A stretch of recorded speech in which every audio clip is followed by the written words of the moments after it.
வணக்கம், வாழ்க வளமுடன். இன்றைக்கி என்ன பார்க்குறோன்னா, செல்வம் தரும் சிவப்பெயர்ச்சின்னு ஒரு புக் எடுத்து படித்தேங்க.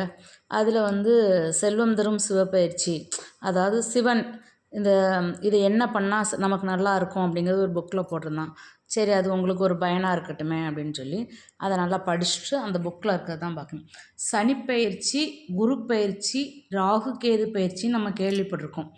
ஆனால் சிவப்பெயர்ச்சி நம்ம கேள்விப்பட்டதே இல்லை. இந்த புக்கை பார்த்ததுக்கப்புறம் தான் இதில் என்ன விஷயம் இருக்குது அப்படின்னு சொல்லி நான் பார்க்கும்போது அதில் இவ்வளோ விஷயம் இருக்குதா அப்படின்னு பார்த்தேன். அப்போ சிவன் ஆழகால விஷத்தை உண்டு ருத்ர தாண்டவம் ஆடிய போது பிரளயம்னு சொல்லி ஒன்று உண்டாயிருக்கு. அப்போ அந்த ருத்ரமூர்த்தியாக சிவன் கோபம் கொண்டு ஆடியதை கண்ட பார்வதி என்ன செஞ்சிருக்கா, மனம் உருகி சுவாமியை வேண்டி சாமியோட கோபத்தை எப்படியாவது நம்ம குறைக்கணும் அப்படின்னு சொல்லி அவள் குறைச்சி சாந்த ஸ்வரூபமாக பகவான் சகல உயிர்களையும் நீ காக்கணும்னு சொல்லி அவள் வேண்டியிருக்கா. வேண்டினதும் அந்த பாரதி தேவி அம்மா வேண்டின உடனே பகவான் அம்பாளின் வேண்டுதலை ஏற்று கோபமாக ருத்ர ரூபத்தில் இருந்தவங்க சாத்வீகமாக சதாசிவ ரூபத்திற்கு மாறிய தினம்தான் சிவப்பெயர்ச்சின்னு சொல்கிறாங்கங்க. இந்த சிவப்பெயர்ச்சி எந்த மாதம் கொண்டாடுறாங்கன்னா, ஒவ்வொரு வருடமும் தை மாதம் கடைசி திங்கட்கிழமை நாளில் வருவதைத்தான் சிவப்பெயர்ச்சின்னு சொல்கிறாங்கங்க. இந்த சிவப்பெயர்ச்சி தினத்தில் பகவானின் அருள் என்பது மிக பெரிய தடைகளை எல்லாம் நீக்கும் அப்படின்னு சொல்லி போட்டிருக்காங்க. இந்த கலியுகத்தில் கடன், வியாபாரம் என பலவிதமான மன அழுத்தத்தில் மக்கள் நிறைய இருக்கிறவங்க இப்படி வேண்டி இருந்தாங்கன்னா அந்த மனிதர்களும் அதிக கோபத்திற்கு ஆளானதுனால அப்படிப்பட்ட கோபத்தை அழித்து சாந்தம், அன்பு, கருணை குணம் மாறியக்கூடிய தினம்தான் சிவப்பெயர்ச்சின்னு சொல்கிறாங்கங்க. இது 7 சனி, அஷ்டமச்சனி, ஜென்மச்சனி, குரு, ராகு, கேது தீவினைகள் எல்லாவித கிரக தோஷங்களையும் விளக்கும் ஒரே தினம் தை மாதத்தில் வரும் கடைசி திங்கட்கிழமைன்னு சொல்லுவாங்க. இது அனைத்து ராசியினரும் சிவபெயர்ச்சி அன்று சிவனை சந்தனத்தால் அபிஷேகம் செய்து வழிபட்டால் கடன் விலகும், நோய் விலகும், சொல்வாக்கு, செல்வாக்கு எல்லாமே நமக்கு ரொம்ப நல்லா இருக்கும்னு சொல்லி போட்டிருக்காங்க.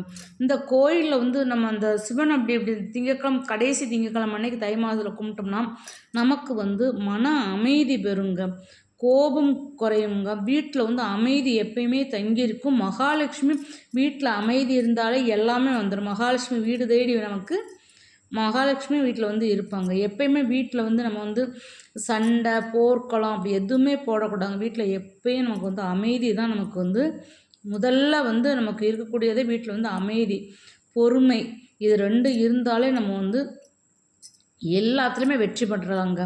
அதே மாதிரி தான் தை மாதத்தில் வரும் கடைசி திங்கட்கிழமை அருகில் உள்ள சிவாலயங்களுக்கு சென்று சிவனுக்கு சந்தன அபிஷேகம் செய்கிறது நம்மளே போய் செஞ்சுக்கலாங்க.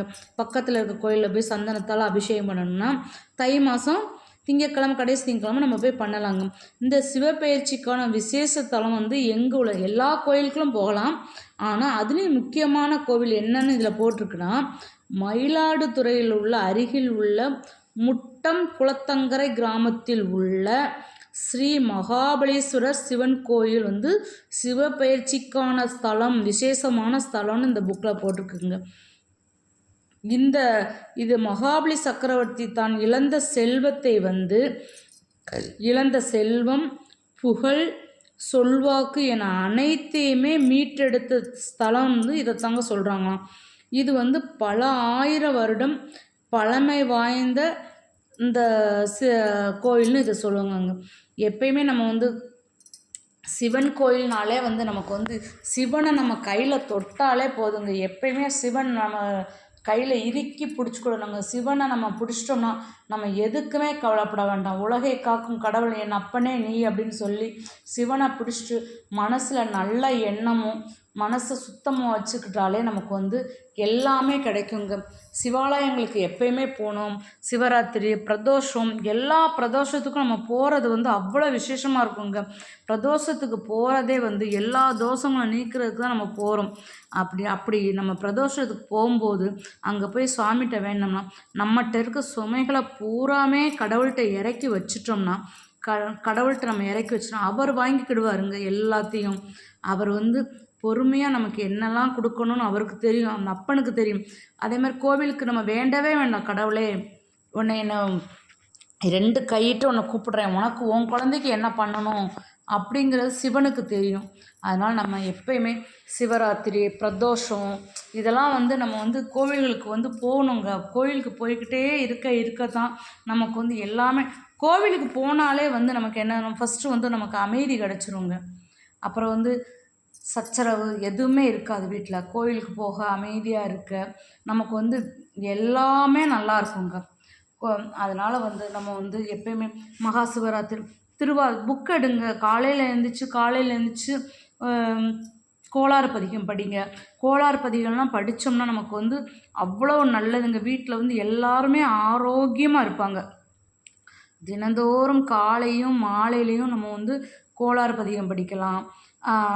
கோளாறு பதிகம் படிச்சுட்டு நமக்கு வந்து ஒரு இதாக திருவாசகம் நம்மளால் என்ன முடியுமோ திருவாசகம் படிச்சுட்டு அதை மறக்காமல் நம்ம கரெக்டாக அதை நம்ம தினந்தோறும் அதை பண்ணிக்கிட்டு போனாலே வந்து நமக்கு வந்து எல்லாமே மன அமைதி, சந்தோஷம், மகிழ்ச்சியெல்லாம் நம்மளை தேடி வந்துடுங்க. அதனால் எப்பயுமே வந்து கோவிலுக்கு போகிறத வந்து நம்ம அது ஒரு கடமையாகவே நம்ம நினச்சிக்கிடணுங்க.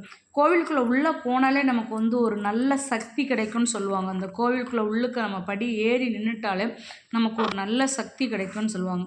அதனால் எல்லோரும் என்ன செய்யலாம், நம்ம வந்து தை மாத திங்கட்கிழமை கடைசி திங்கட்கிழமை அன்னைக்கு சிவனுக்கு சந்தனத்தால் அபிஷேகம் பண்ணி நம்மளை சுற்றியுள்ளவர்கள் எல்லாரும் ஆரோக்கியமாக இருக்கணும்னு சொல்லி மீண்டும் ஒரு நல்ல பதிவுடன் உங்களை சந்திக்கிறேன். நன்றி, வணக்கம், வாழ்க வளமுடன். என்னோடய சேனல் உங்களுக்கு பிடிச்சிருந்துச்சுன்னா லைக் பண்ணுங்கள், ஷேர் பண்ணுங்கள், சப்ஸ்கிரைப் பண்ணுங்கள். நன்றி, வணக்கம்.